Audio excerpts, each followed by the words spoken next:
minutes on that one and then switch it over after you. Yeah, that's Grant, no worries. I'll go. Yeah, it's alright. Alright, so I'll sync it up. So first of all, pleasure to have you on today. Thanks indeed.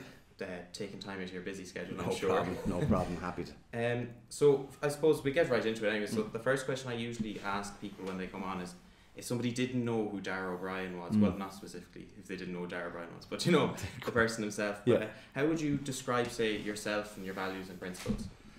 Well, yeah, that's a very good question to start it off. Well, I suppose, well, first and foremost, I'm a family. I come from a big family, and I think I would feel myself someone from the community, basically. Like that's kind of how I got involved in politics. But in everything I've kind of done, maybe it comes from being from a big family. I have 4 sisters and a brother. I have lots of cousins and nieces and nephews. We're quite a tight knit family where we know each other pretty well. So, you know, in myself, I suppose who is Darragh O'Brien? Like I'm a dub through and through. I'm a family guy. Love sport. Love politics. Obviously, that's why I'm in it. And love history. But I think I'm pretty easygoing. I can, I like to work hard. I enjoy work in whatever job I've done. I've always enjoyed it and work hard. I don't rest easy. I don't relax much. I don't sit around. I nearly feel guilty if I don't have something on. And that's the odd time where I'd be sitting around in the evening, thinking I shouldn't just be watching TV. I must always be doing something. So, that's kind of who I am. I suppose I getting older. I'm 45 now. I was 45 on the 8th of July. So Still plenty of time to go. Still plenty of time, yeah. But geez, time does march on, I can tell you. So, but yeah, look, I enjoy life. I love the job I do. I've always had a sense of history and of what I do. So I always find it to be an incredible honour to do the job that I do as TD for Dublin Fingal. And as I was saying to you earlier on, I've lived in Fingal all my life. I haven't managed to escape. I love it because it's Dublin, yet it's outside of Dublin. It's a good mix of what our country's about. It's urban, it's rural, and I think it's a mix of young and old and new communities and new Irish. So it's really interesting. Just actually, you touched on communities outside of Dublin. Well, not so much outside Dublin, but in the expanding area of Dublin. I think that actually came up in contention, especially in the first interview I did with Joan Freeman, was she was saying that a big sense of community was always around in sort of the rural areas more so, and I would agree with that to a certain extent growing up in Sligo.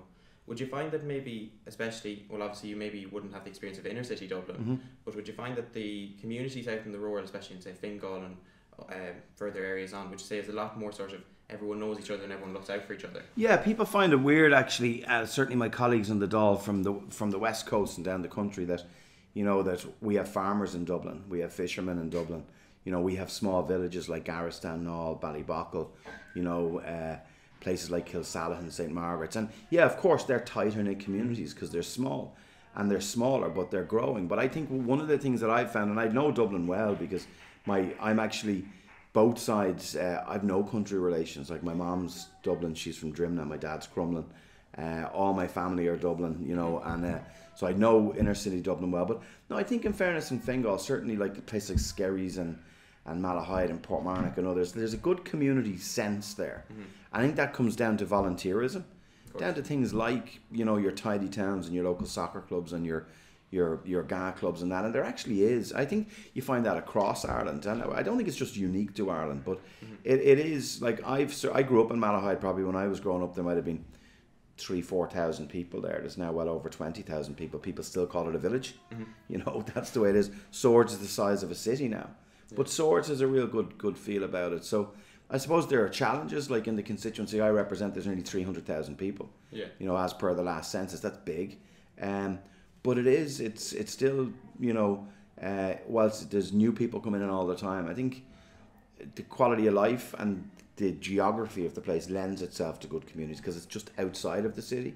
You have your coastline, you have your parks and all that. So yeah, smaller villages, certainly, closer community feel about it, maybe. But no, I think Fingal's a pretty special place to live. And would you say the sort of idea of like family and community and everything is sort of even getting better and growing more, or would you say it's relatively stayed the same or even gone down since you... Well, I don't know. I think we beat ourselves up a bit. I think that there is really a good sense of community we're in DCU in Dublin.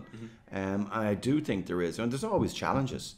There's challenges in communities, how you know, particularly when communities grow and there's lots of development happening very quickly. And Donohoe, in my constituency, there have been issues there with people that just feel the development has been happening too fast and infrastructure doesn't keep up. But in the main, people move on from that. And we always have to watch it. It's always really important. But no, I don't think I'm not as negative as others, as some others are, that, you know, our communities are under threat and you know, that community spirit is, volunteerism is dying. It's not. The evidence is to the contrary. Mm-hmm. So I suppose just going back a bit then, when you talk about your family, you said you were quite tight-knit family. Would there have been, I suppose, everyone sort of helping each other out, or would it have been more competitive in your sort of when you were growing up? No, like 3 older sisters, so basically they bullied me. Like, so it was basically like I was the first boy who arrived. But yeah, 3 older sisters. One of the things that gave me is like I kind of was, in a sad way, when I was younger, would have been reading a lot of their textbooks, particularly on history and things like that. Was it competitive? No, not particularly. You know, my dad worked in insurance, my mum worked from the home, and we were all raised just to do our best and work, strong work ethic. All of us thankfully work and have done pretty. My brother Owen's a counsellor, and all my sisters have done well in their own careers. No, we weren't overly competitive. No, I think we got on okay for a big enough family, you know. Yeah, well, you mentioned your dad was in insurance, and obviously you kind of took on after that as well. You became a senior area manager at Friends First Insurance. Yeah. So was that always sort of, when you were growing up, was that the main sort of job you'd wanted to go for? Or No, I'm not sure there's too many people who actually say when they're going to school that I want to be in insurance. So I don't. And actually, what my dad said to me, because I don't think he worked in Irish National, which was the general branch of New Ireland, and he kind of said to me when I was looking for a job, so whatever you do, don't work in insurance. Like, that was his advice. So I ended up in it. I suppose at the time when I was out looking for a job, there was insurance, there was banking, there was a civil service, and there was still that sense, and I sound like an alpha now, but like, this is early 90s, but there was, you know, a sense that they're kind of like the permanent jobs. Yeah. Like, job, you know, there was no discussion. I remember the first permanent job, you didn't talk about salary. There was like, no, you know, you have a job and that's it, okay, and you're lucky to have it, because early 90s, like, unemployment was still pretty high. You know, it was very competitive out there in the market, but it was a good time to start working, particularly in financial services, because things really took off then. So I joined what was a really small company called Friends Provident, that actually, it was a Quaker company, been around for 160 years, and then that kind of, the company itself really started to expand into new areas, and even IT. Like, I remember us training to use emails. It sounds ridiculous now. When email, like, before that, it was word processing, and I don't consider myself ancient, but technology moves so quickly in a really short space of time, in the early mid-90s to the early 2000s. Mm-hmm. You know, like, I remember the first mobile phones that we got when we were out on the road and stuff. So whilst insurance wasn't something that I had said, right, I'd love to do insurance, it certainly wasn't. Journalism was something I was interested in.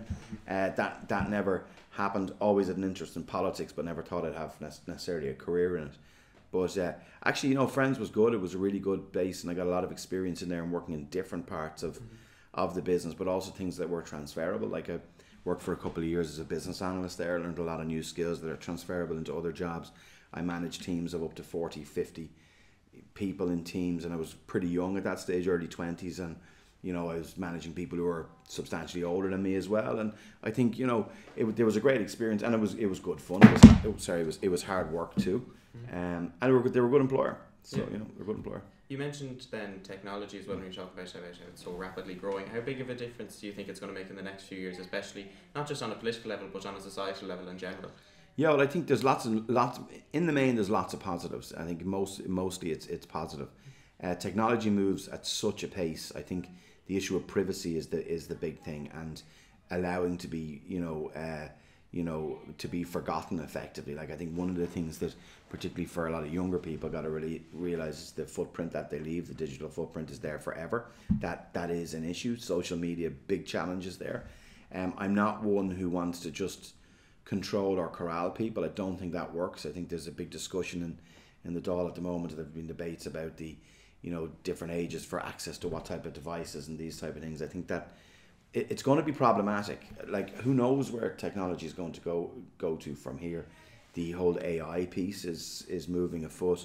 The way we travel will change. You know, your driverless cars, all of those type of things. And then the big challenge of, I suppose, for technology is to assist in tackling the threat of climate change, in improving how we do things. So yeah, like technology moves much faster, I think, than most of us even know. And it's only when things are actually come into play, like you look at what mobile phones do now versus even 5 years ago. It's incredible. Like that's like your handheld computer. That's what it is. And then most people are wholly dependent on it. I think you also need to be able to switch off from stuff too, though. Yeah.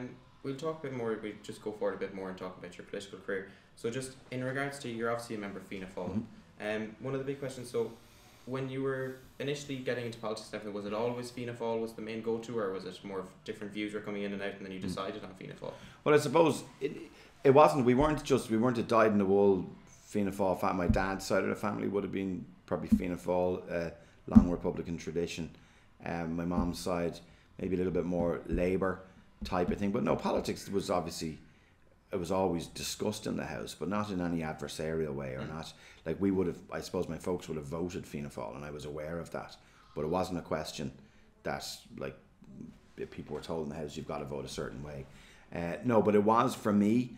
Like I, first and foremost, I'm a Republican and a constitutional Republican, and at the time when I was getting involved or getting particularly interested in politics, it was around the time we you know, late 80s, you know, troubles in the north were quite acute, and then moving towards the peace process, Downing Street Declaration.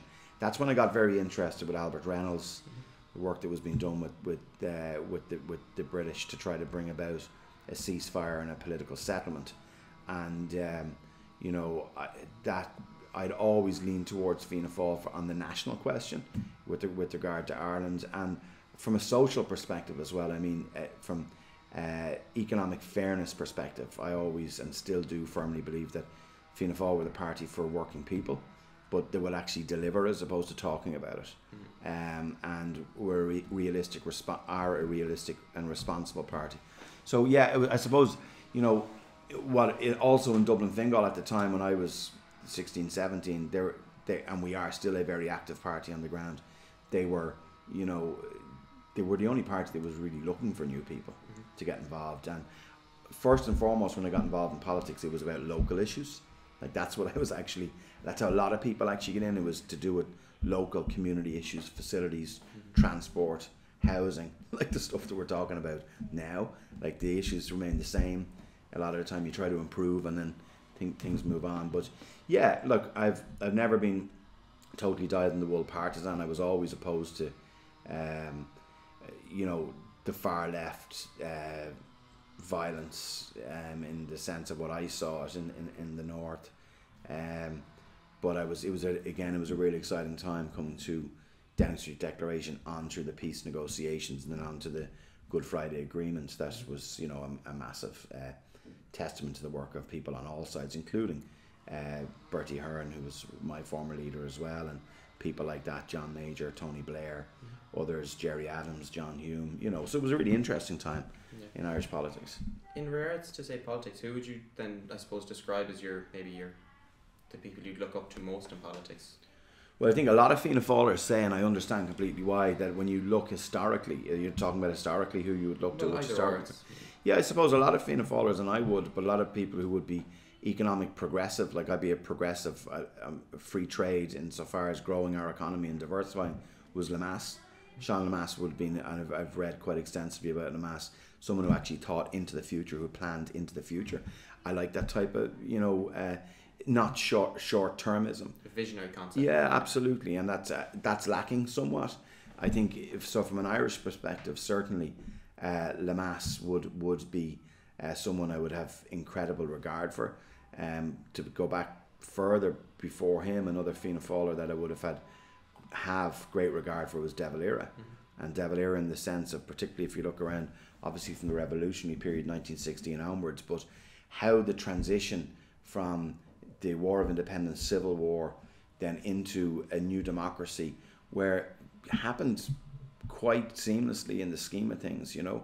I think a lot of credit people like Costello or Cosgrave on the other side, De Valera, and that how they actually worked with each other, particularly post the Civil War, and then the transition of government, that when Fianna Fáil was formed from Cumann na Gael to Fianna Fáil, and that it was actually very interesting when you see a country like that, when mainland Europe was, you know, was looking at extremism, both left and right, but particularly right, that actually Ireland was you know, after 800 years was actually, you know, moving very quickly towards a proper democracy. And I don't think we give enough credit to all of the people who were there, not just De Valera, but I think the writing of the new constitution, and Bunreacht na Héireann, I think a massive piece of work, and then how he dealt with World War II and the emergency. And I did a lot of revisionism around that. People think, oh, well, we should have thrown a lot in with the Brits or whatever. I think actually on balance he was absolutely right for a country when you looked at what the domestic issues were, only, you know, a short 18 years after independence for the southern part of the country to be able, you know, so it was very tricky, difficult time. In more modern day, like thankfully there are lots of figures that I would have met over time. Bill Clinton, I would have do have a lot of regard for. Obviously there's issues in his personal life, but again, a sort of someone who liked to get things done. I think one of the greatest statesmen we'll ever see in our lifetime, Mandela. You know, so there are thankfully a lot of really good, you know, progressive people who are doing a lot of good work for their countries. But look, I could spend all day talking about it, because there are loads more. You know, of course. Obviously, we go way back, and a person who was a friend of my grandfather was Countess Markievicz. You read about Countess Markievicz and the sacrifices that she made. Someone from a very wealthy sort of Anglo-Irish background who didn't need to actually throw her lot in with the, you know, when you look at Ireland back then, you know, the poverty, the sheer poverty and deprivation was, I don't think, anything we can even understand. And there's a woman who sacrificed everything, including her health and fundamentally her life, for the new republic that she believed in. And I think she's still very, very relevant to it. Like the first female minister in any European country, the first MP elected to female MP elected to Westminster, even though she didn't take her seat. Just this year, actually, the British Parliament have just acknowledged that, and a portrait now hangs that in Westminster, literally just this year. So you're looking at 2019. It's taken 100 years for that to be recognised. So thankfully, I think we're lucky with the people that we can look to for how we do our own jobs. You know. Of course. So in regards to your own politics at the moment, you obviously ran for the county council in 2004. How did that come about? Was it more that you applied and you wanted to go and run, or was it somebody asked you? Yeah, I was a member of the party. I think I was a member at the time. The dual mandate was brought in again by Fianna Fáil, which meant that you couldn't serve as a TD and a councillor at the same time. That gave a lot of people like me opportunities who may not have had a chance before to run, because a lot of TDs, cross parties, would have been TDs and councillors, and it would have meant that you would have had less opportunities to get a chance to run. So yeah, 2004, I just expressed my interest. I'd been working within the local organisation, put my name forward, thankfully got selected. I actually was co-opted for 2 months beforehand, just before the local election in 2004, and I got elected for what was then the Concedi Portmarnock Malahide ward, and got 2,000 even. I remember that it was 2,000 number of votes I got, and very quickly from there it moved on. Like I was still working in Friends. I was a senior advisor at that stage, and I was out on the road, so I could manage both. And then both our TDs decided in 2006 that both Jim Glenn and G.D. Wright weren't running again.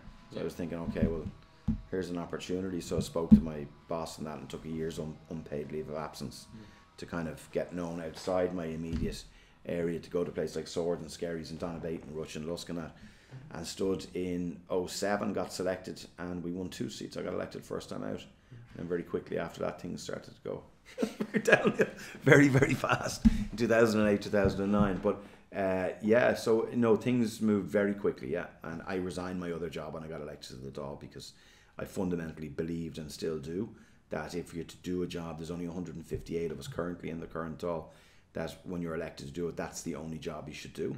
And that leads to, okay, you're kind of at the mercy of your electorate then. That you go for a job interview publicly every 3 to 5 years. So if you lose your seat, you lose your job, and that happened to me as well. So that doesn't lend itself to great sort of stability, but I still think it's the right thing to do. I can't I would respect people who do that's their decision. Another job plus being a TD, but I have no idea how they do it. Mm-hmm. Obviously, you talked about after getting elected to the Dáil, it kind of went downhill, as you said. Yeah. Obviously, for a lot of people, and I think majority of politicians, they find that quite demoralising. Mm. So how would it have maybe come around? Because obviously you've now come back into the Dáil. Yeah. How would you have found sort of, having to rebrand or even to just change up the way you kind of approached politics? Well, I think it was kind of when the economic crash happened, the difficult times where you could see them from 2008 moving through. It was a really difficult time for the whole country, certainly for us, because we were, obviously making really difficult, tough decisions that were hurting people, right? So every budget you did, you knew you were losing more and more support, but I still agreed with the decisions that had to be taken. And I think now in hindsight, people look back and say, yes, that those economic corrections that were made laid the groundwork for a fairly quick recovery in the scheme of things, even though it was a tough 10 years. But was it demoralising? A lot of pressure. I was never demoralised. It wasn't a fantastic experience personally. I gleaned a lot of experience from it. I think as a new TD, a lot of TDs maybe for the last 20 years before that were used to just saying yes to everyone, and sort of the thing was, well, how many, what, and all parties, by the way, and this is where, when you look at what the Fianna Fáil governments, what other parties were putting forward, looking to even spend even more. But I was only in there a wet week, and we were actually cutting things. You'd be meeting groups and saying no to them. So, but I learned a hell of a lot. I'd say I learned more in those 3 years about politics, but about me personally and about what you could actually, I suppose, how you can work through really difficult times, and you learn a lot about yourself in those 3 years than I would have learned about in any period of time up to that. And then obviously going to the 2011 election, really tough one, lost my seat by a few hundred votes, but I was happy with the campaign we had. It wasn't too nasty, actually. I think maybe because I was one of the newer guys who were there, that a lot of it was, look, Darragh, not this time. And I was very pragmatic about it. I think I remember the day after losing my seat going to the zoo. So I was in the zoo and started saying I'll go to the zoo because I won't really bump into anyone. And the first person I bumped into was deputy principal in the local schools, So I was like, okay, right. But then, I don't understand why people beat themselves up. I think if you've done your best in the previous time, even in difficult circumstances, and you run the best campaign you can, then it's up to the people to decide. So, and the people are never wrong. So look, I was last man standing in that count, and then the biggest decision was actually then deciding to run for the Shannon, because that's a really tough election. It's like 6 weeks all across the country, about 16,000 miles in 6 weeks, and then got elected to the Shannon and became leader of the opposition there and finance spokesperson. All of that was actually a great experience, and then a part of the rebuilding of Fianna Fáil and being part of that team. I was able to rebuild from the ground up and working with our local candidates towards the 2014 local election, which was the big, I think, with that period between 2012 and 2014 was a crucial part in the rebuilding or rebranding, as you put it as well, of the party and trying to win back trust, which we're still trying to do, and which I think we've been doing under Micheál as well, because we've been taking a pragmatic, realistic, honest approach on policies where we're not, we're not populist or just bringing forward things because they think it'll clean us support. I think people are past all that. So it's been a very interesting time. So in 2011 then you became the spokesperson for sport, and I mean, to be honest, you've some amount of a CV for sports clubs anyways. Yeah. Sylvester's GA club, Malahide Football Club, Malahide Rugby Club, and I think you mentioned on your website that you were involved with cricket as well, wasn't I played cricket. I'm probably the only Fianna Fáil cricketer in the Dáil. I think I can tell you I actually am, right? So a lot of colleagues are most uncomfortable with that, but North Dublin's a big cricketing place. You see Owen Morgan there is the England captain, played for Rush, lived in Rush, played for Malahide and North County actually as well. So I was spokesperson for sport for I'd say about 3 weeks. That was the front bench before the 2011 general election, and we were like basically all wiped out. So yeah, Micheál appointed me to the front bench in 2011, and actually when you think about it, I've been on the front bench ever since, between sport and then I went in as leader of the Shannon. I was a leader of the group in the Shannon. I was on the front bench, and then foreign affairs and housing, which I currently am.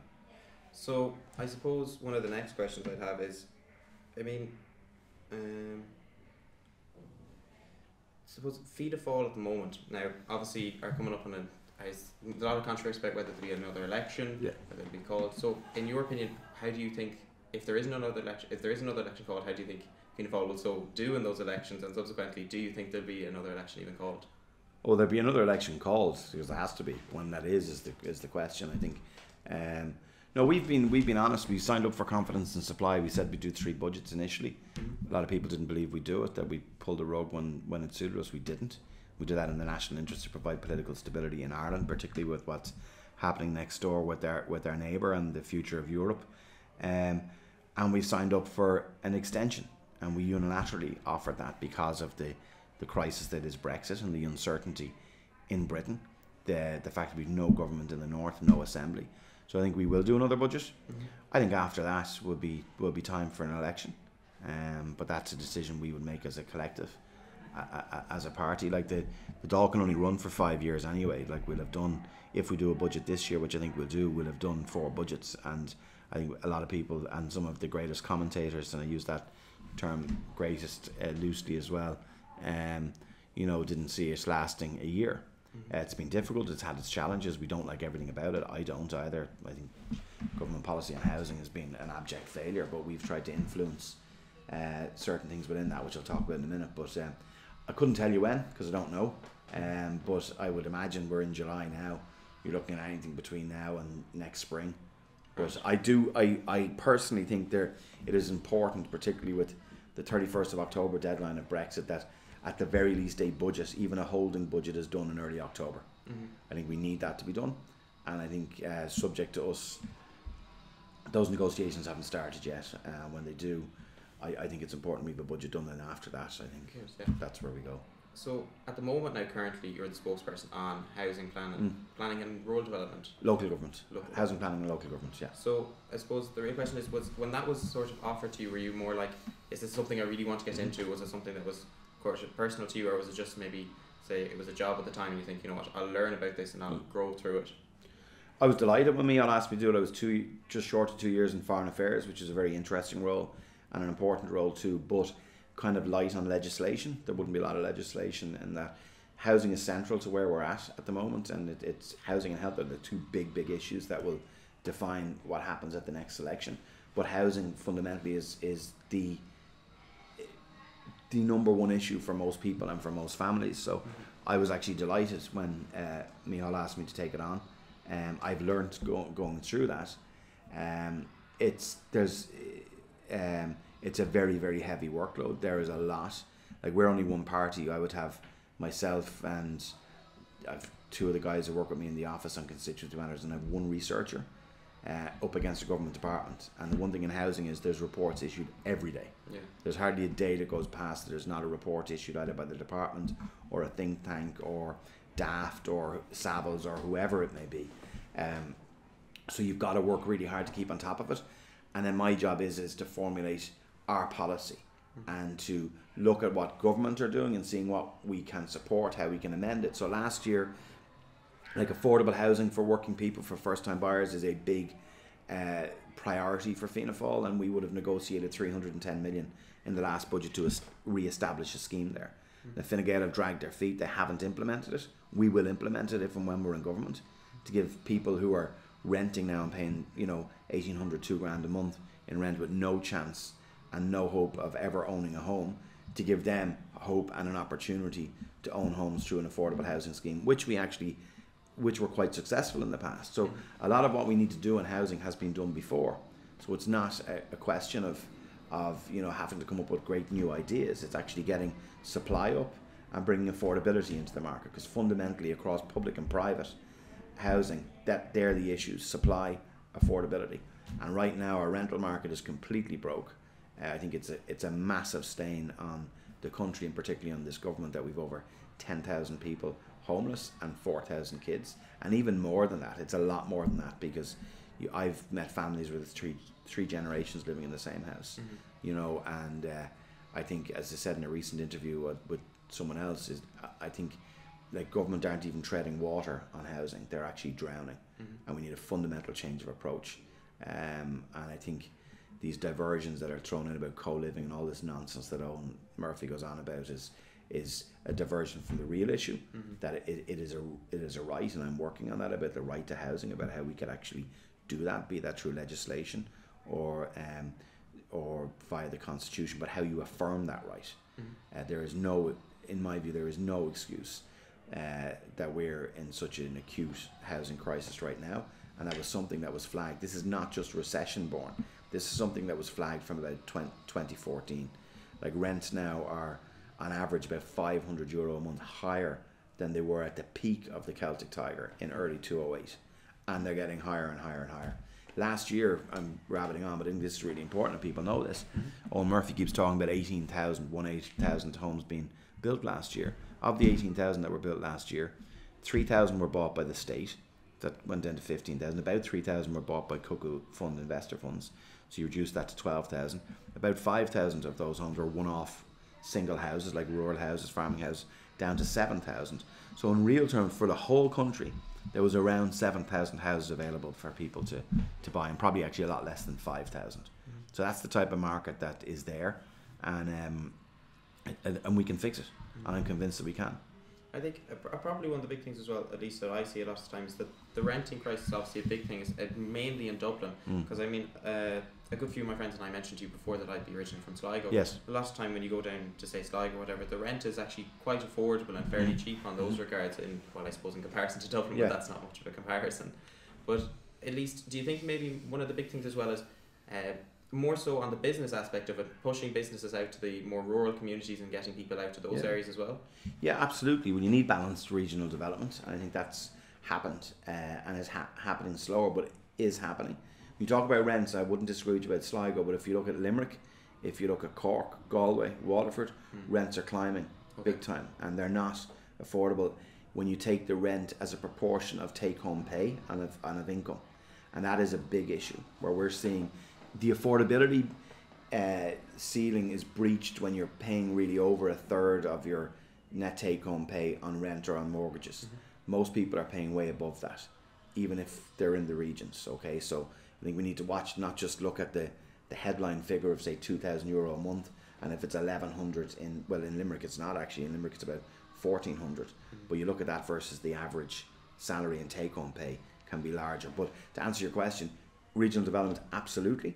We need to look at properly developing our regions. That's why under previous Fianna Fáil governments we worked really hard in delivering a motorway network for most of the country. The northwest, where you're from, is originally a place that needs further development there, but we need to invest in infrastructure, and that's where this whole debate around rural broadband, and broadband, it's not just rural, like there's broadband black spots in Dublin and Cork and Galway. You know that where you live in Donohoe County. Like right beside the airport in St. Margaret's, you can't get broadband, and it's the 5th busiest international airport. And even when you do, in Europe, it's extremely slow. It's insane. Yeah, so this is not just a rural. Like, this is something that absolutely should be done. You need to have not just the physical sort of transport infrastructure. You need as well to have the infrastructure where businesses can operate. You can't force all businesses to go, but like there are agencies, the IDA I think do a decent job. Who Ross Nagel talk to others like that. Yeah, so we can do a lot more to make sure that Cork Limerick access there. I think it's working. Waterford for financial services. There's been improvements. Galway is a big hub, but Galway City is strangled. We've had no real investment in transport infrastructure in the country for the last 8-9 years. So people talk about Metro in Dublin that would have been coming past us here in DCU. Where's that? Nowhere. The light rail in Cork, nowhere. Western Rail Corridor, pretty much nowhere. The bypass road in Galway, or to deal with the Lochatalia, all of that, which the traffic in Galway is insane. It's nearly worse than Dublin. Nowhere. So we're playing catch up. Of course, I think a lot of that would be to do with obviously coming out of the recession, everything. A lot of funds wouldn't be exactly as high as they'd hoped to be. So what is it about the case? So at least from your own perspective, is it more that we should be prioritising housing and transport, say, over the broadband scheme, or how would you have? No, I think one of the things, just to go back on a point you made, of course recessions, the recession made sure that we had less money to spend. Most people would argue that the time to actually spend on infrastructure is during a recession. We could have had the metro built. Actually, the last government sent back nearly €600 million in a European Investment Bank low interest loan, which was supposed to start the work on metro. So I think we've lost an opportunity there. And actually, if you look at I mentioned Lemass earlier on. If you look at the 50s and 60s, we were building, actually 1939 in Dublin, Dublin Corporation built nearly 4,000 corporation houses in 1939, the year World War II started, when we had no money. Okay, so, you know, I don't, it depends what the decisions you take. And the Troika and the IMF were actually very critical of the previous government, because they made a lot of short-term decisions by cutting capital expenditure as opposed to looking at your current expenditure.